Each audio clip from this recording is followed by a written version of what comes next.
तुम्बाड़ नाम तो सुना ही होगा। दरअसल एक ऐसी मूवी जिसको बनाने के लिए लगभग 21 साल लग गए और जिसकी शूटिंग में लगभग 6 साल लग गए। कौन है अस्तर, कैसे बैकएंड में चीज़ें वर्क करती हैं, कैसे वो 6 साल की मेहनत पीछे स्क्रीन के पीछे कैमरे के बिहाइंड द सीन्स हम आपके लिए लेके आए हैं। तो प्लीज़ पूरी वीडियो को एंड तक देखिएगा। तुम्बाड़ के ऐसे ऐसे सीन्स आप जानेंगे जो आप कहेंगे कितनी शानदार तरीके से उसे शूट करा गया है। तो पूरी मूवी में एंड तक बने रहना बहुत ज़रूरी है। दरअसल अगर आपको और किसी का चाहिए बैकग्राउंड सीन्स तो हमें कमेंट में बताएं। इससे पहले हमने स्त्री 2 का कर रखा है, लिंक आपको डिस्क्रिप्शन में मिल रहा होगा। मूवी का लिंक आपको आई टैप में मिल रहा होगा, तो उसे जाके वॉच करें। ओवरऑल बहुत शानदार चीज़ है। चलिए चलते हैं दूसरी स्क्रीन पर, जानते हैं चीज़ें कैसे वर्क करती हैं बैक एंड में। दरअसल तुम्बाड़ मूवी की सिनेमेटोग्राफी टॉप क्लास है, इसके विजुअल्स टॉप क्लास है। ऐसा केवल इस मारे हो पाया क्योंकि मेकर्स ने 4 तरीके के मौसम का जो है वो जिक्र पूरी मूवी के दौरान करा है। दरअसल ये बरसात वाला सीन आप देख रहे होंगे जिसमें लगातार बरसात होती रहती है पुणे के तुम्बाड़ में। और जब पुणे के तुम्बाड़ वाले गांव में ये किले के पास जब बरसात का सीन होता है वो बहुत ही लिटरली विजुअली टॉप क्लास का दिखता है। और इसमें हम देख पा रहे हैं कि कैसे जो है लोग जो है प्रोड्यूसर डायरेक्टर पूरी टीम जो है और पानी की मदद से जो आर्टिफिशियल रेन है उसको कराई जा रही है। क्योंकि इस जगह में केवल साल में 2 महीने ही बारिश होती है, तो ऐसे में पूरी मूवी को शूट करना बहुत चैलेंजिंग काम है। ऐसे आर्टिफिशियल रेन करा के पूरी मूवी को जो है वो शूट करा गया। और पहला सीन आपको स्क्रीन पे देखने को मिल रहा होगा, दरअसल ये उस टाइम का सीन है जब विनायक का दोस्त राघव लालच के मारे ये जानना चाहता है कि विनायक इतने ज़्यादा पैसे कैसे कमा रहा है। तो फिर वो विनायक के पीछे पीछे जाता है और विनायक जब देवी के कोख के अंदर जाता है तो वो भी उसके पीछे जाता है, जिसको उससे का बाहर आने का तरीका नहीं पता और उसे पता नहीं कि अस्तर से कैसे बचा जाएगा। तो पहली दफ़ा अस्तर का जो वो विजुअल है वो आपको दिखाई देता है जो कि बिल्कुल टॉप क्लास का आपको लगता है। वो रेड स्टोन के अंदर वो सीन आपको बहुत बढ़िया लगता है। और इसके बाद अगले सीन में आप देख रहे हैं कैसे वो जो राघव है वो ऊपर से नीचे गिर जाता है, वो सीन भी आप होता हुआ दिखाई देगा।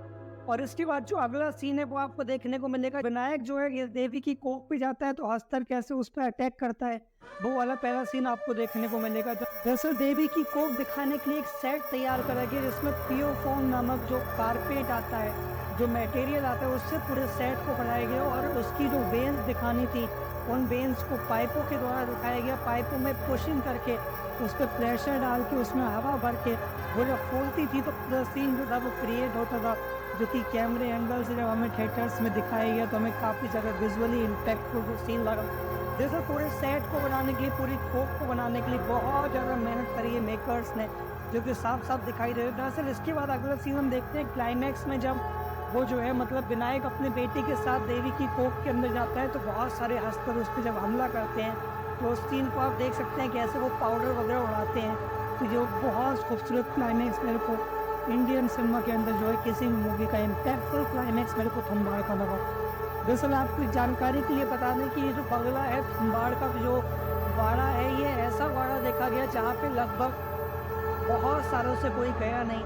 ऐसी ऐसी गुफाओं की खोज करी गई जिसमें 100-150 सालों तक इंसान ने पैर नहीं रखा। और जब ऐसे जगह को एक्सप्लोर करा गया तो इस बाड़े का नाम आया। दरअसल इस बाड़े को बिल्कुल डिज़ाइन ही इस तरीके से करा गया कि इसमें मतलब ईंट पत्थर बिल्कुल ओल्ड टाइप का, बिल्कुल ओल्ड फैशन बाड़ा लगना चाहिए। और वो हमें दिखाई भी दिया है।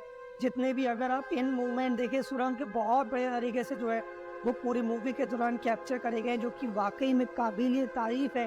पहली बार ऐसा शॉट को देखना और उसके बाद ऐसा एक्टिंग, ऐसे डायरेक्टिंग, ऐसे विजन के साथ वो पूरे पिक्चर को बना के लाना।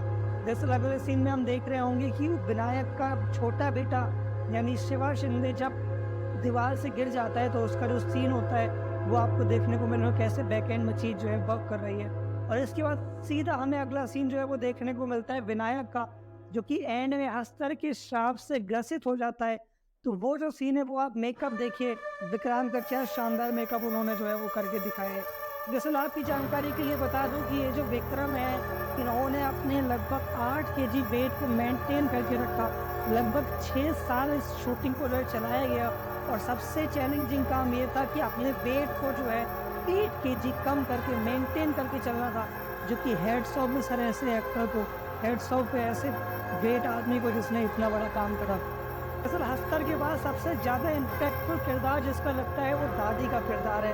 और आपकी जानकारी के लिए बता दूं कि ये जो दादी है इसका रोल जो है किसी औरत ने नहीं करा, किसी आदमी ने नहीं करा। दरअसल वो छोटा बच्चा जो कि विक्रम का बड़ा बच्चा है, उसके बेटे ने जब इस रोल को परफॉर्म करा 7 घंटे लग जाते हैं उस गेटअप को लेने के लिए और वो इतना बजनी सूट पहनने के लिए जो कि हमें पिक्चर में देखने को मिलता है। वो दादी के जितने भी सीन पिक्चर में हैं वो आपको देखने को मिलने कैसे चीज़ें बैक एंड में वर्क कर रही हैं, कैसे वो जो विक्रम का छोटा बेटा है वो ये सब चीज़ें जो है वो कर रहा है और कितना इम्पैक्टफुल रोल वो लगा। अगले सीन में हम देखते हैं कि जो दादी है वो पोते को मार के उसको ही खाना बनाना चाहती है, तो जब वो उसको घसीट कर ले जाती है तो वो सीन हमें देखने को मिलता है जिसमें वो बोलता है दादी सो जा वरना अस्तर आ जाएगा, जो कि बहुत ही ज़्यादा इम्पैक्टफुल, बहुत ही ज़्यादा हॉरिफाइंग सीन पूरे मूवी के दौरान मेरे को जो है वो लगाई देता है।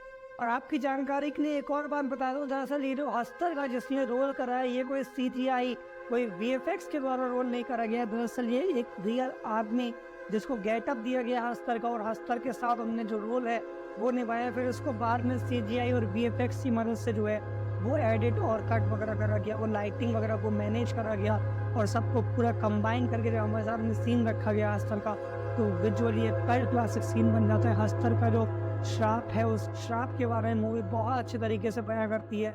आपके नज़दीक के सिनेमा घर में लगी बट फिर भी आप ऐसा मास्टरपीस, ऐसा कल्ट क्लासिक देखने नहीं जा रहे हैं तो प्लीज़ मस्ट वॉच करके आइए। आई होप आपको वीडियो अच्छी लगी हो, और अगर अच्छी लगी हो चैनल को लाइक एंड सब्सक्राइब करना ना भूलें। लगातार अमेजिंग कंटेंट आपको प्रोवाइड कर रहे हैं बट सर आप सपोर्ट नहीं कर रहे हैं, हमें आपका केवल सपोर्ट चाहिए, प्लीज़ वो करिए। मिलते हैं किसी और वीडियो में, तब तक के लिए शुक्रिया।